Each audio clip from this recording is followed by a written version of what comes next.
Ladies and gentlemen, welcome back again, friends and colleagues, listeners. Here we are again with another episode, and I'm also very, very happy to introduce a colleague of the industry and a colleague of some companies that I've worked with and some companies that I've worked for. So it's going to be a little trip down memory lane for a little part of it. Also, the fact that this gentleman is also based in Saudi Arabia at the moment, and the person I'm talking about is Gerold Tumulka, who's the CEO of Swissport Middle East. He's based in Jeddah, as I've said, and that covers Saudi, Oman and the UAE. And before I bring him on, I would just like to thank the Airport Show Dubai for sponsoring today's episode. So, Gerold, welcome, my friend. Good afternoon, Chris. A pleasure to be here. Yeah, and also it's nice to see everybody's rooms and their pictures and stuff. One of the things that I've seen from doing these podcasts, I've had a few ideas for how to decorate, where I should put my family's pictures. I can see there that you're a man who's organised with your files behind you. So well done. Gerold, thank you very much for coming on. So before we start, can you just give us a little bit quick background and how you've come to be where you are? Right. Thanks for having me, Chris. It's a pleasure to be with you this afternoon. My personal background, I've been in aviation for roughly 30 years. I sort of, in technical terms, grew up at Frankfurt Airport, stayed with them for 11 years, was then asked by Lufthansa to come over because they basically said, you've done enough damage here, now we'll send you in the wild blue yonder, do some more. So as the major airlines do, they then chase you across the whole planet, and then they chased me across 4 continents. And at some stage in the mid-2000s, I got stuck in the Middle East. And then with a slight detour through Africa, I've been here ever since. Okay, yeah, well, I know Lufthansa very well and Fraport very well, and I've done an awful lot of travels myself with Lufthansa, so maybe it's a good point to give Lufthansa a little bit of recognition, because for me anyhow, it was the very best of training. It was the best of structure. They are an excellent company, and I never ever say a bad word about them. There was a few individuals in the company that I would do though, but wonderful company. I can only say that without Lufthansa, I wouldn't be where I am. So they gave me a chance to grow, and they gave me a chance to gain international exposure. So that put me on the track. And they gave me that chance, and that simply that set the whole road for the future. Yeah, so exactly, and it's a wonderful opportunity. Anybody given the chance, they should jump at it. And what it's done for you now is it's internationalized you. You've gone around the world. I've also lived in so many countries, and it's a wonderful experience. But what it also does, Gerold, it gives you a chance to see that at the end of the day, yes, cultures provide the colour to a landscape, but people are still people, and you see the same things happening, you see the same opportunities that maybe are overlooked, and you also see the same areas that people should be a lot more attentive to. And what I'm coming to now is, obviously we're in the middle of this pandemic, it's affecting the whole world, and again, we should probably very early on give a little bit of recognition and respect to all the care workers, the frontline workers, everybody that's keeping the world going, who were previously anonymous, and now everybody is realizing what heroes they actually are. So fair play to them. It's a wonderful thing, and the way the world is responding to these people, I also think is a really, really credit to what they do, and also now to people finding themselves. So with that in mind, one of the things we wanted to talk about today was the importance of auditing, and whether or not auditing as it was is going to be part of the new tomorrow, and whether or not things have to change. So firstly, your experience of auditing in all of your global travels, what would you say it was, and how good has it been? Right. Auditing, and I've seen auditing from 2 perspectives, one as an auditor and one as an auditee. So I've seen this coming from the late 1990s, when the whole concept of these the audits really took off. the whole subject of quality audits and so forth really, with the advent of the European, the then JAR regulations came more into the limelight. I mean, it was always present, but that was really, at least to me, a starting block when it jumped, and it jump started the whole thing. From then, in the past 20 years, we've seen a significant evolution.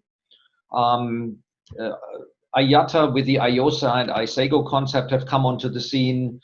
Regulatory systems have evolved, have recognized the audits as a tool of oversight and so forth.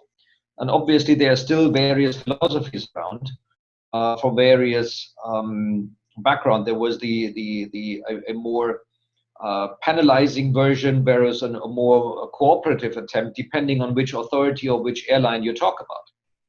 So looking at that, and I have to say that in Swissport, with 52 countries across the planet of presence, we are seeing so many different airlines, so many different customers, so many different authorities that perform the audits of our operations in all our bases. I mean, we're serving more than 300 airports on the planet, and it is quite interesting to see the bandwidth as to which audits are conducted and the volume of audits being conducted. Yep. And it can go from a 1-hour desktop audit to a 1-week in-depth audit that really looks at every pencil sharpener, literally. Yeah. Yeah, and that's now the audit and the criteria you've spoken about, ISAGO and IOSA. Obviously, like yourself, I've been through many of them and with many carriers, but also being on both sides of the fence. As a carrier, you're so involved in what you want.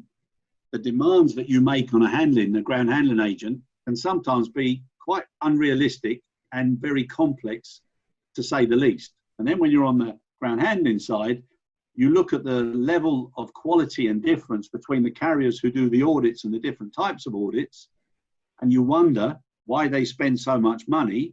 And you also, I'm sure you've used the term audit fatigue and audit tourism. And those are areas that they should really now start taking into account with looking at what's going to be the new normal afterwards. And one of the things, I was on the ICHC, the committee for IATA, the IATA Cargo Handling Committee. And one of the things that we developed and produced was the ICHM. And the ICHC was made up of an equal group of carriers and an equal group of handling agents. And the one thing we wanted to do was cut out all the complexity, because with these contracts and with the SLAs, they varied from 1 page to 30-something pages. And the one thing that was common is nobody really measured them until something went wrong. So now, on the side of being audited, what do you think are the areas that could or should be improved from the carrier landscape perspective? Let me step back one step. When this whole, about 15 years ago, when this whole auditing really took off and expanded dramatically, and when auditing was becoming sort of the mainstay tool of supervision by every customer of its service provider. And that is when this whole audit tourism, and I think that's a very well-deserved term, really started and took off. And the concept that IATA had, now I'm not the biggest fan of IOSA, because IOSA misses a number of points, and essentially it is like club rules. And when IATA tried to establish themselves as a regulator, which they are not, I was quite pleased to see then the evolution to ISAGO, because it made a lot of sense.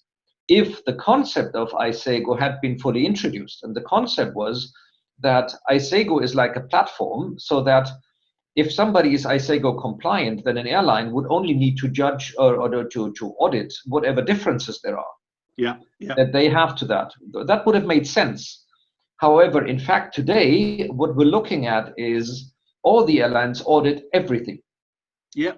And everybody has, and there's a bit of leeway in regulations and standards. So And so it depends on the personal interpretation of the auditors, or the personal disposition even, of what he judges as critical or non-critical.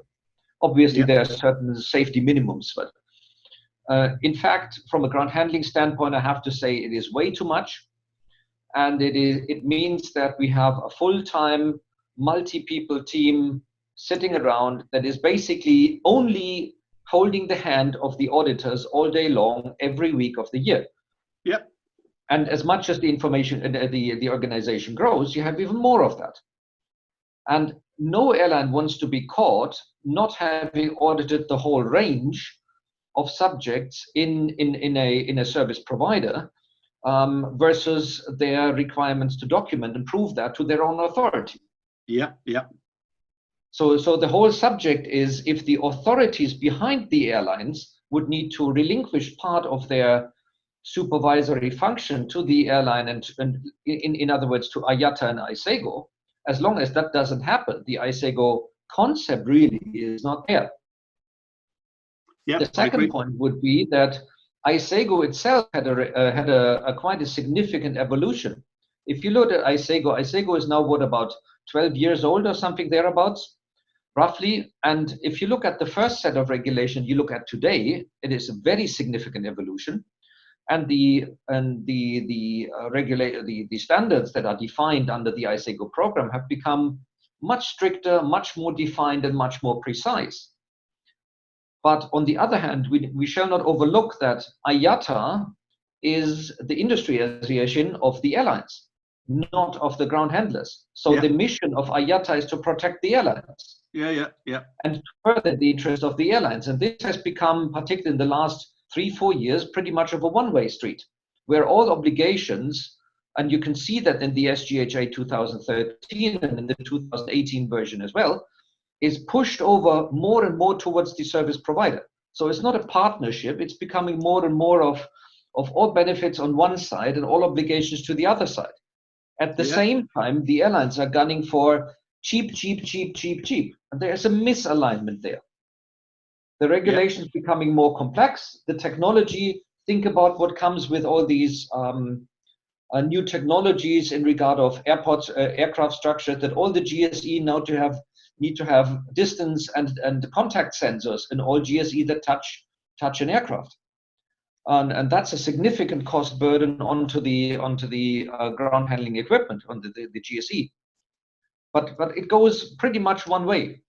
Yes, and I can so hear the international recognition of that standard. If we can really agree that, let's say, ISEGO or whichever other standard is the platform, and the airline really comes in for half a day to only look at their differences, that's fine.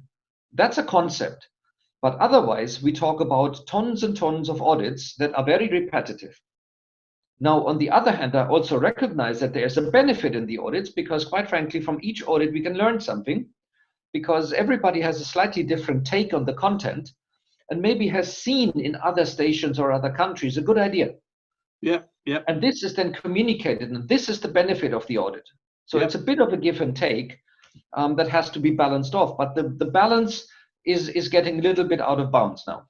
Yeah, no, Gerold, I agree with you. And the thing that you ended up with there, recognizing that it's a learning experience. Every person who gets the opportunity to be audited should see it as an opportunity to improve. But to be audited to death doesn't allow much improvement at all. And I've spoken with poor old Glyn and Nick from IATA about IOSA, and whether or not it's taken as seriously as it should, and what's the point of having so many zero findings. What does that do for anybody? So it's almost like having a guard dog with no teeth, and it needs to be more than a bark, and it needs to make people feel special. I've also seen handling agents who've put all of their cargo up in the ETV and told customers don't deliver between this time and that time, so that when auditors spend what little time they used to do, especially in cargo under IOSA, there's very little to see. So people need to be a little bit wiser, a little bit more streetwise, and do the right thing. But if you turn this around, in the late 90s, we had this wave when the ISO certifications came through. Yeah. In the 90s in particular. But in the end, ISO became very quickly a pure paper tiger, and that was then used for marketing purposes predominantly. Marketing and procurement, yeah. Yeah, and it created a horrendous amount of work and documentation. Yeah, but it became overbearing. Yeah, people still don't take it seriously, and people still don't incorporate it seriously. And again, one of the concerns I've got is there's so many franchises of the original quite tough accreditation bodies who don't want to upset a customer, so they'll do anything provided there's revenue generated, and then they give you a certificate, which is also not good for anybody. So yeah. I genuinely believe that this pandemic and the way people are looking to see what the new normal is going to bring about a lot of change in many areas, and auditing has got to be one, because a lot of carriers now, they're not going to be able to afford to keep funding the audit tourism, and the benefits they get from it and what they actually do with it are going to have to be reviewed. And as you said, the aviation authorities, they've got to decide, do they spend a bit more time in looking at the quality of the eventual auditor and the auditing tool, because in many cases, most auditors don't even complete the audit properly, and they rush through it because they've been taken to lunch, they go shopping, they want to see some sights, they have problems with where the hotel's located, all the usual tricks of the trade and things that they have to contend with. So they're going to have to do things a lot differently. It also completely ignores the regulatory system in the country that the service provider operates. I mean, for Saudi Arabia, I have to say, and compliments to GACAR here, the authority in Saudi, the GACAR Regulation 151 for ground handling is one of the best and most comprehensive sets of regulations I've ever seen, honestly. And many countries don't even have a set of regulation like that. Yep. But if now somebody comes in on their regulation based on their homegrown, yep, and they're completely not aware of what the local regulation demand, and similar or different regulatory systems may be present in many countries, then we have a potential conflict. And this is one of the subjects that has not been addressed at all. 100% agree. And I know GACAR 151 and 68 so well, my friend. And we had a recent podcast with Dr. Hussein Al-Halaf. I don't know if you know him, do you? By name, yeah. I've never had the pleasure of meeting him. Lovely, very, very nice, very professional, very intellectual person. And he's the director of security and facilitation for RAC. So he was talking about DINAS and also about, the facilitation program. And it was very interesting, and it also shows how seriously they're taking things. Your question about not appreciating local criteria is very valid, and also going back to the ISO suite, I also genuinely believe if you look at all of these accreditation, and it doesn't matter whether you pick 1, 2, 3, 5 of the ISO accreditations that are relevant to our business, the majority of them have the same types of principles and the same types of pillars. So does the CT-PAT, TAPA, ISAGO. It's irrespective. They all, so whether it's 60 or 80% is all similar. What I believe organizations should be doing is looking at the generic principles, getting them right for the good of their own company, and then being able to show that they satisfy all of the criteria that's required across that spectrum of auditing criteria, and then only focus on the differences until they've covered everything. And once you do that, you should audit according to critical criteria. And if you start finding non-compliances or observations there, you know that it will trickle down to the important criteria. And then eventually it goes down to the recommended criteria.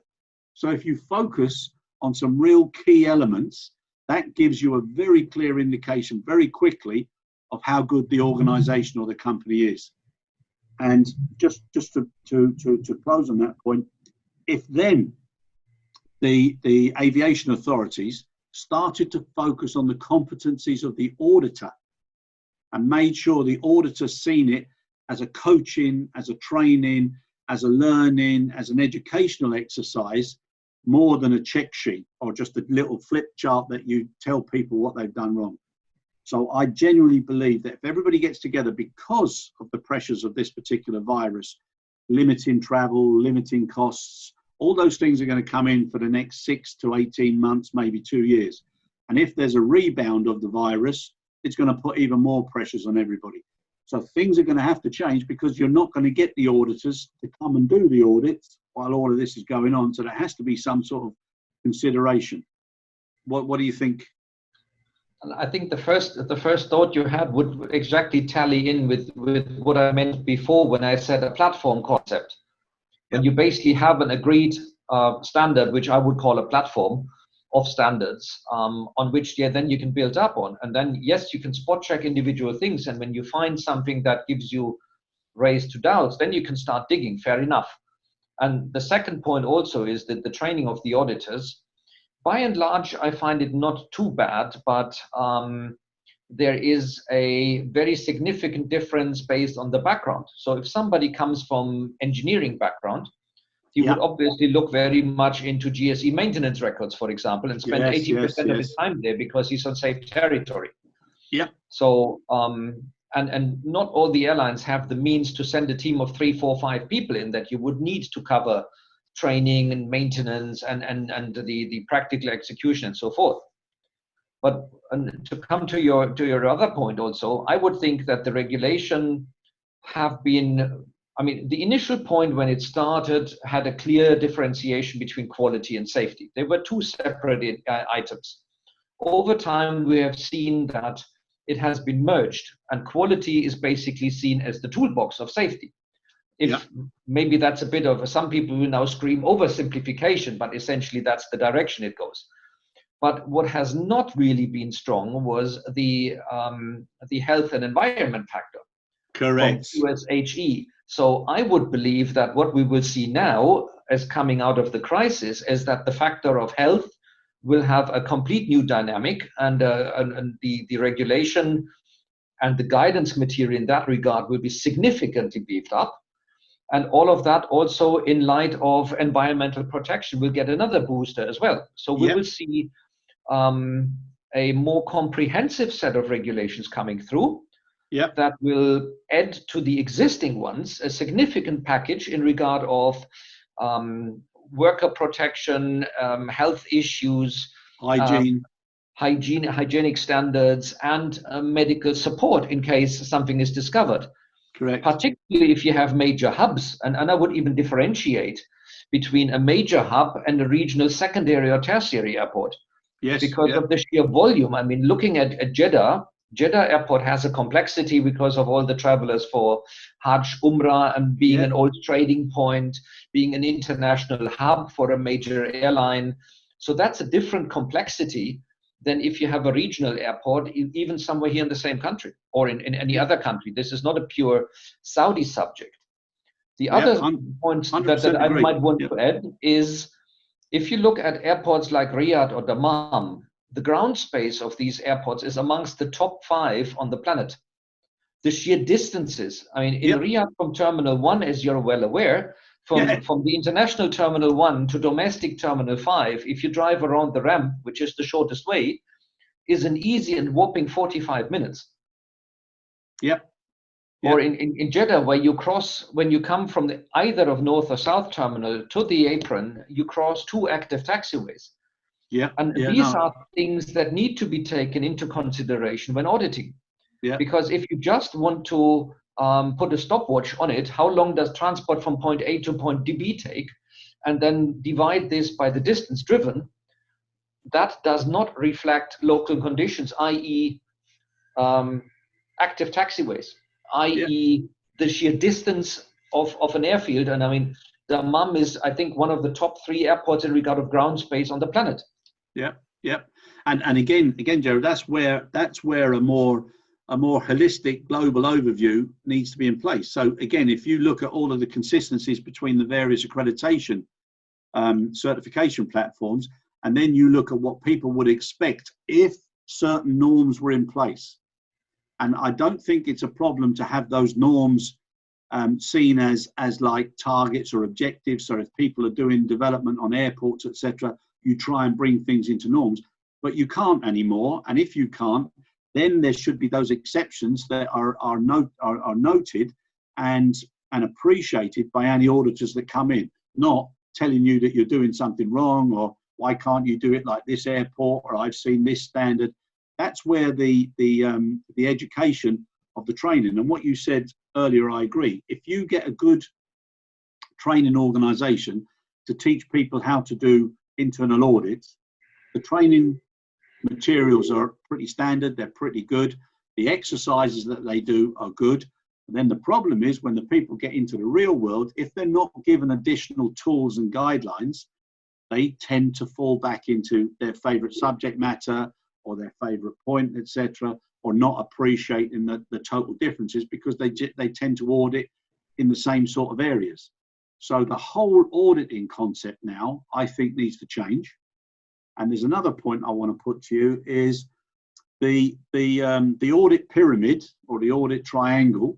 At the base, that's where you have things like briefings, checklists, then it goes up to zone management, then it goes to self-assessments, etc. I genuinely feel that there should be more credible self-assessment capability from handling agents that's provided on a more regular basis to carriers as part of the SLA, which would then give the carriers the chance to identify certain criteria of stations, and then that would dictate whether or not you had more of a in-depth audit or not. Do you think there's merit in that?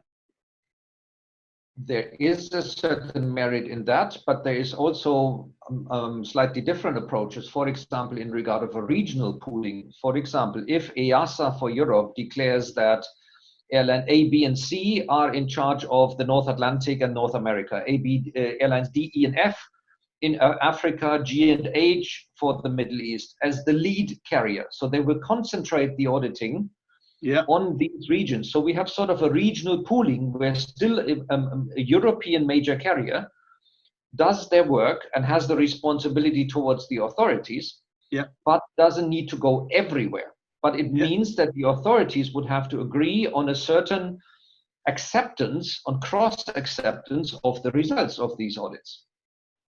And then we can come up with self-auditing tools and something. But self-auditing, in many cases, it just looks that you on paper comply with whatever the regulation or the standard says.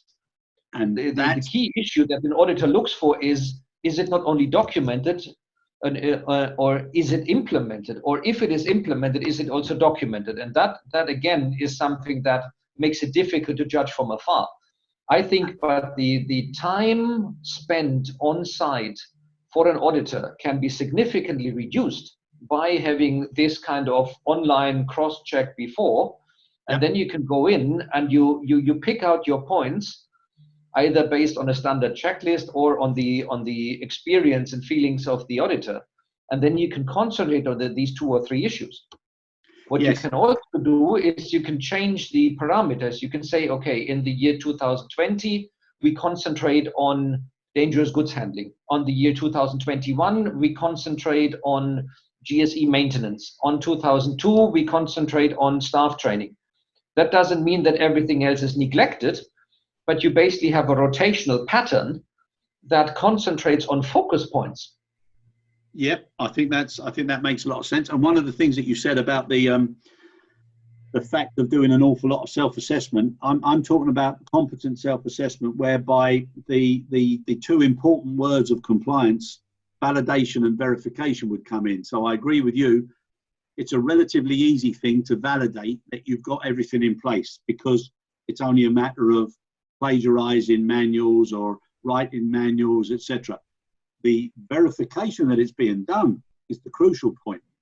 Now, with technology and with technology demands as a result of coming out of this crisis, I think there's a great opportunity there to be able to do certain things whereby, yes, you would validate, but you would have to provide evidence that would be uploaded, etc., and there for reference.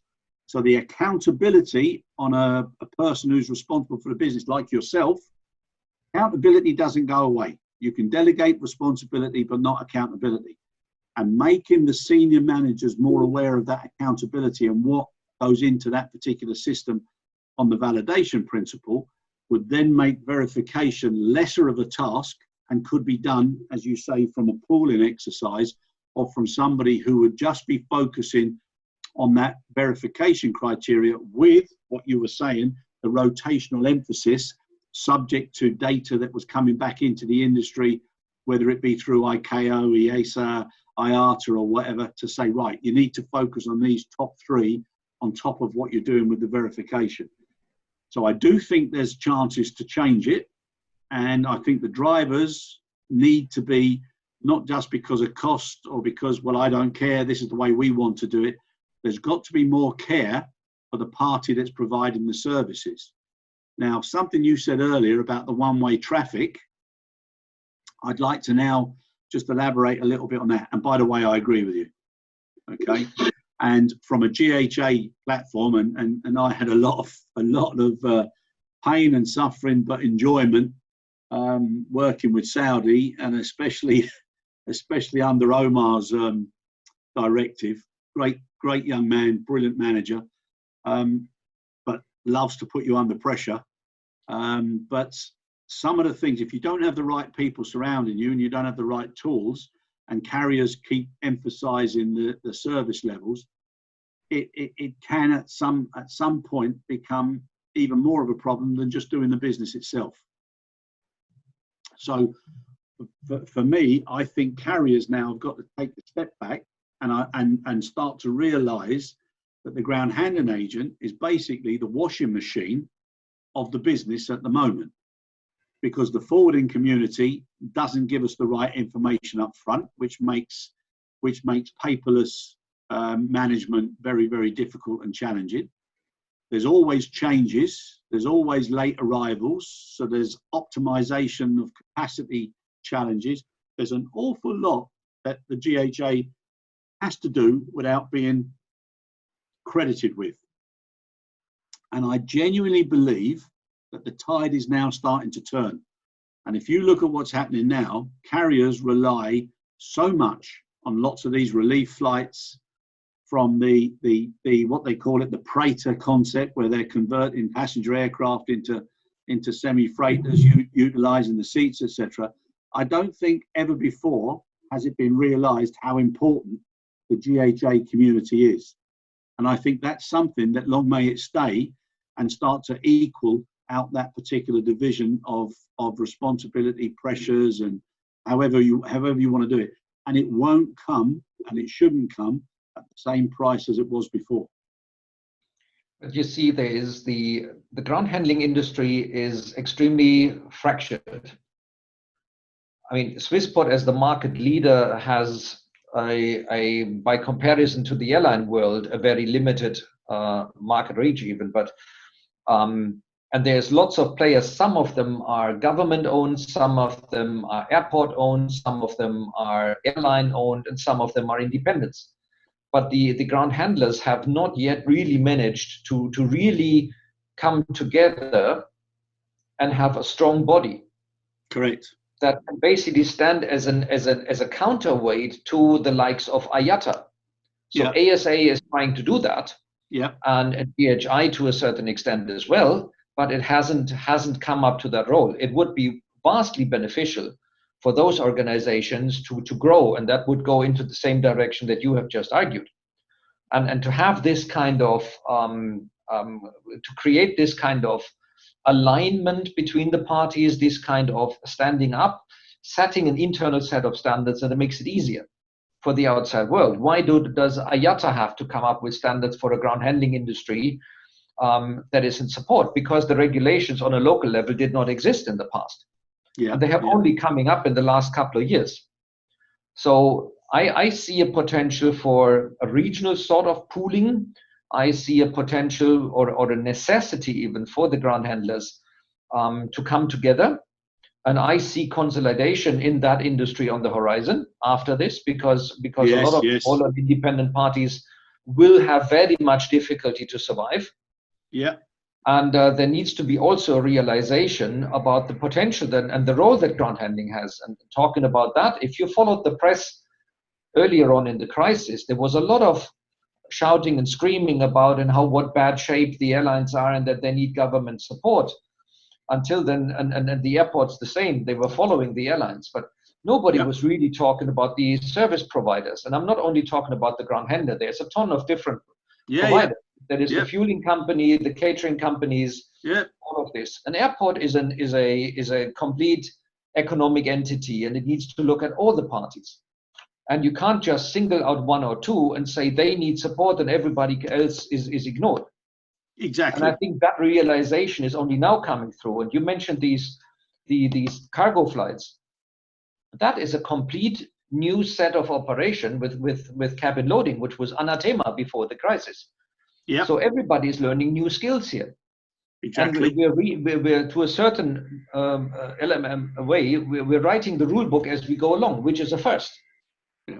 Because otherwise, this would have been studied for 2 to 3 years and argued until the cows come home, and out of a sudden it works. Which is another benefit sometimes of a crisis. But it shows that it is possible. Yeah. To have this kind of agreement and standards and do it fast, rather than fillet it to a level that is not practical anymore. Yeah, 100% agree. And that's also why one of the criteria for this new normal is that you've got to get rid of these legacy waste issues and things that were taking too long, administration and to and fro, and everybody wanting to have their opinion. Certain things now have to be quicker.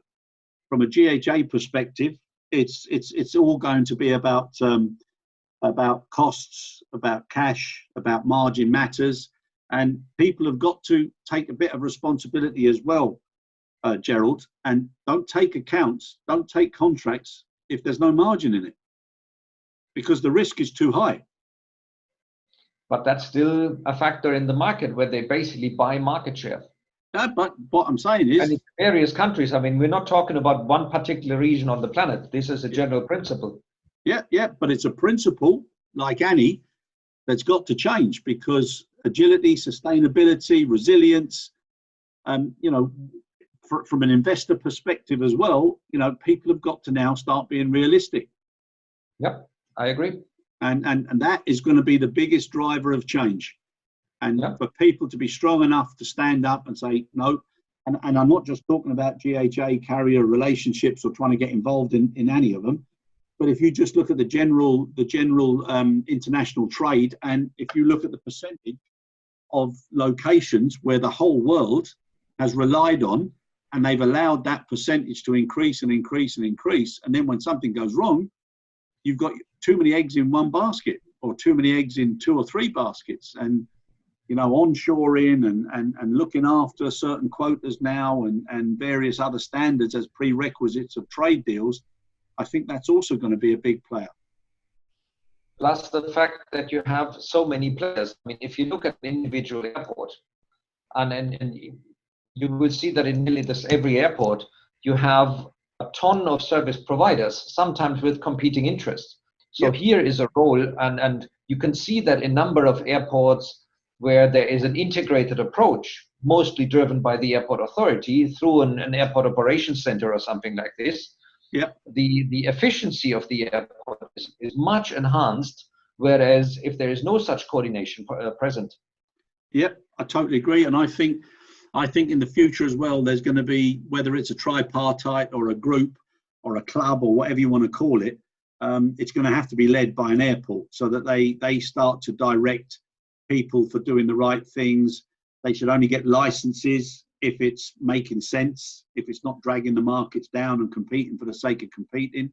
And I think competitors are going to have to get together, and irrespective of competition guidelines, etc., things will never be the same as they were, and people have now got to start appreciating that and doing things differently for the good of the entire sector. Absolutely. And if not now, when then? Exactly. And again, in the light of what we discussed before, the regulatory system will change in regard of health and environmental protection regulations. Yep. So this is probably a quantum step. So this is the time to put these considerations in place. Yeah, 100%, 100%, and also with the emphasis on competency now and continuity, and it's something that people just took for granted. And you know, you look at some of the shocks that we've had in the industry where relatively new terminals went up in flames, and then when people do the review afterwards, they find out certain things that weren't done properly or overlooked, or you know, they were cost influenced to be changed. People didn't really learn from it, and I think this time now, you know, there has to be new rules for new normal. But then there is also aviation right now already has been and is one of the most regulated industry on the planet, along with healthcare and the food industry possibly. Yeah. But there's many other industries, and when I talk to colleagues from other industries, and they basically they don't even understand when you're talking about that how tightly aviation is regulated, and it's good for that because we're essentially playing with the lives and the livelihood of people. Yep. And again, but it all has to be done within a concept that makes sense. Yeah, and I think what you said there is regulatory criteria is a must, and it's a huge must for our business. And even when we were speaking earlier about IOSA and ISAGO, IATA and all the other representative bodies, you know, even whether it's Fabio from ASA, etc., they're all doing a good job, especially now in the crisis, because they're overcoming all of these unsureties, these fears, these complexities. So they're doing a good thing for the whole industry.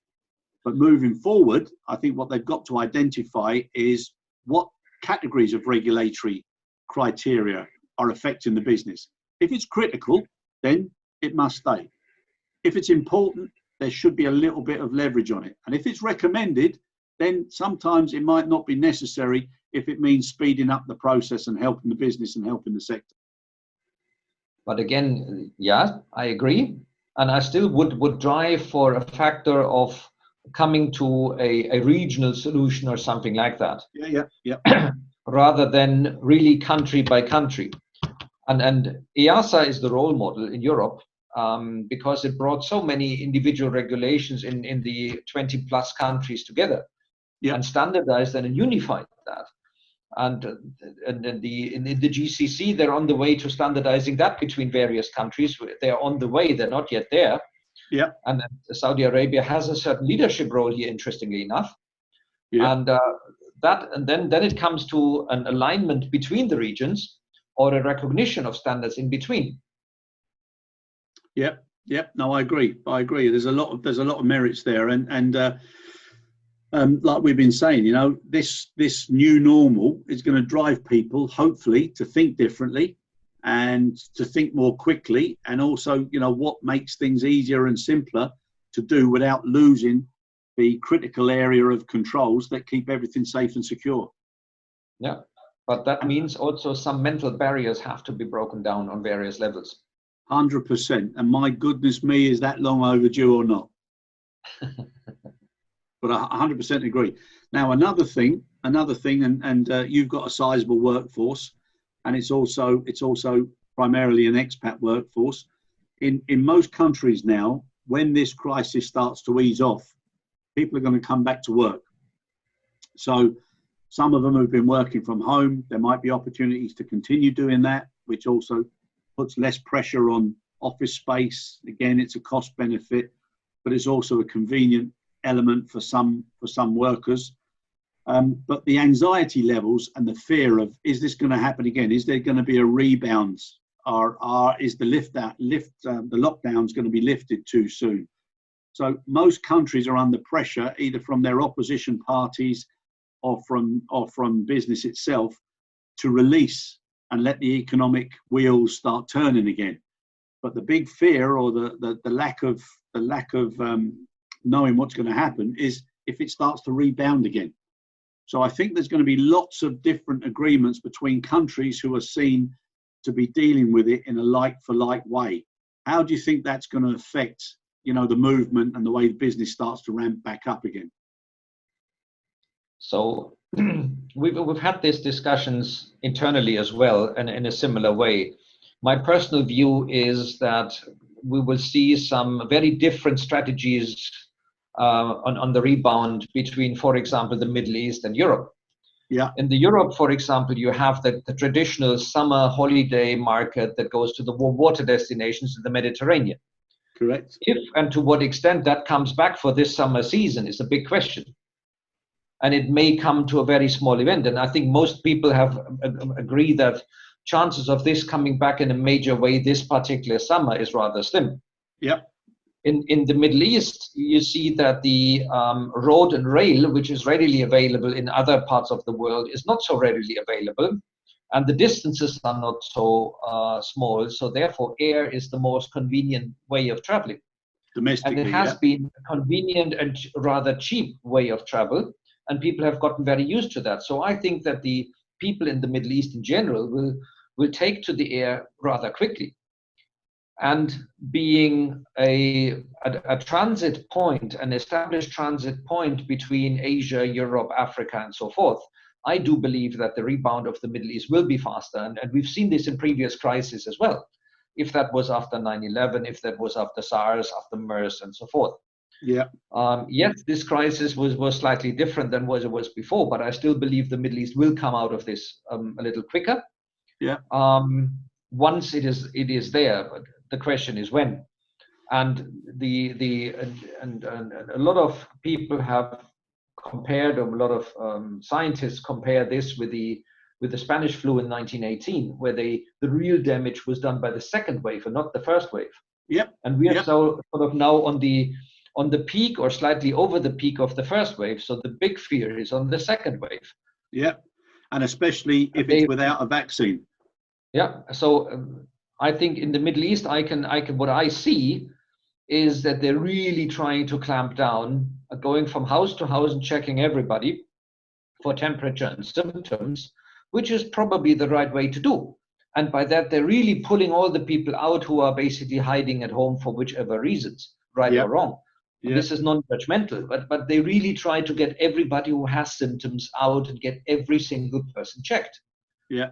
And that seems a good and a logical way forward. But then once you have that contained and the GCC is sort of cleaned or reasonably cleaned, then the Middle East in itself can reopen that. And then comes the question, which region in the connectivity model of the Middle East will open first? And then the connectivity will slowly grow and reestablish itself. That will certainly take a couple of months.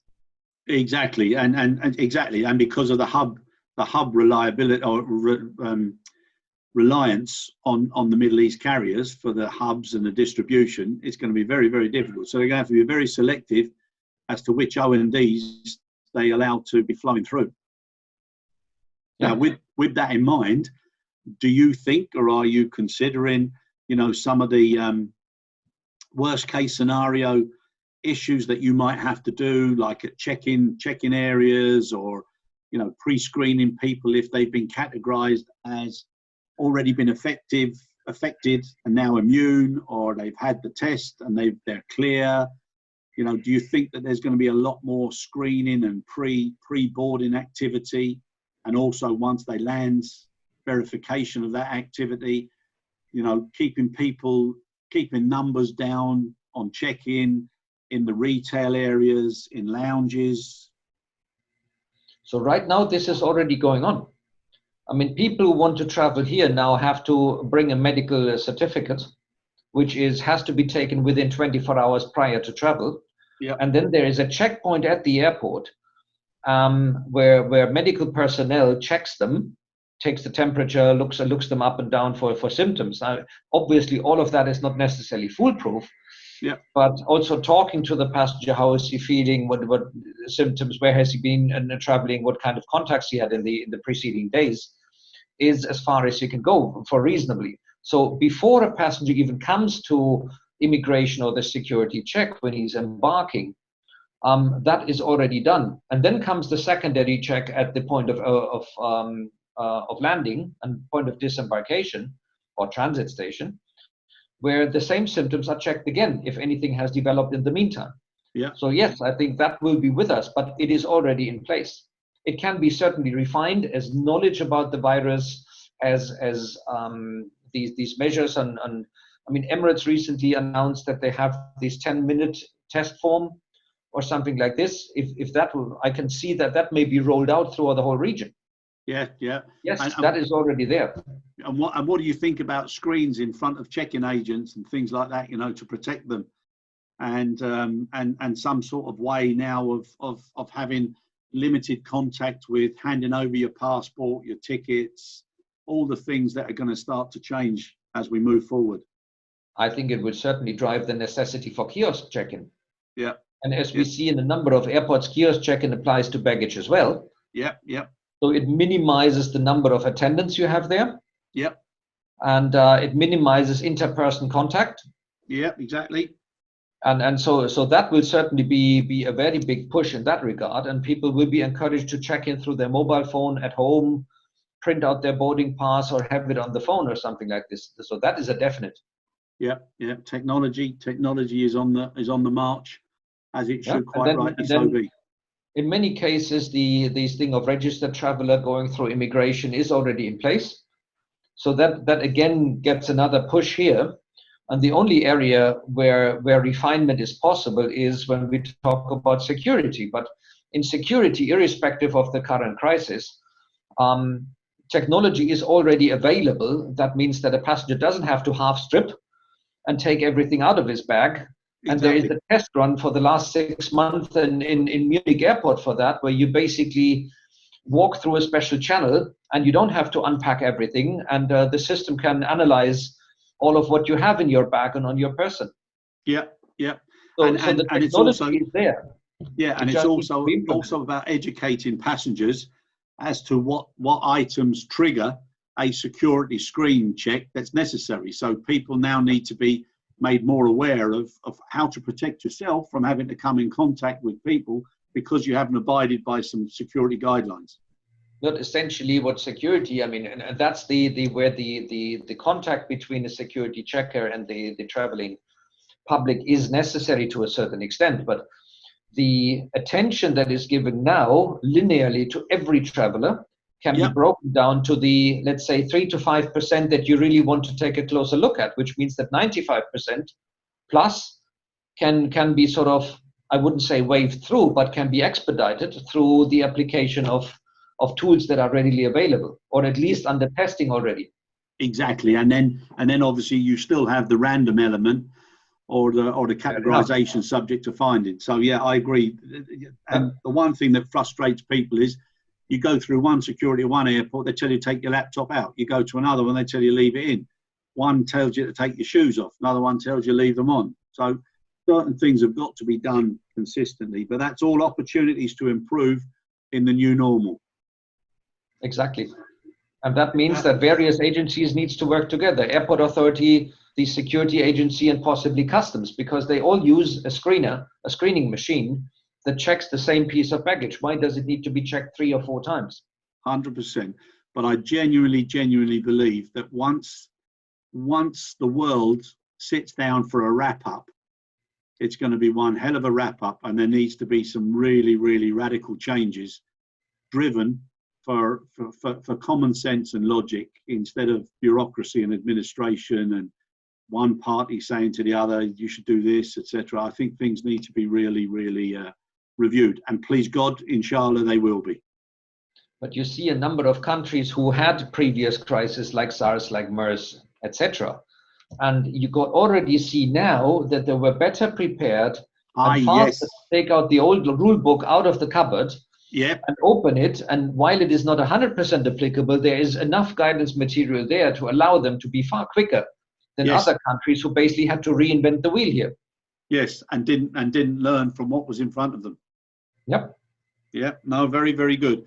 Gerold, my friend, listen, we've come to the end of the podcast. It's been an absolute pleasure seeing you, and I'm going to make sure I organise my office the way you have with the files behind you.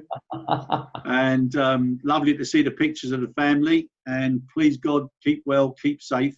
And I look forward to seeing you when I'm back in Jeddah.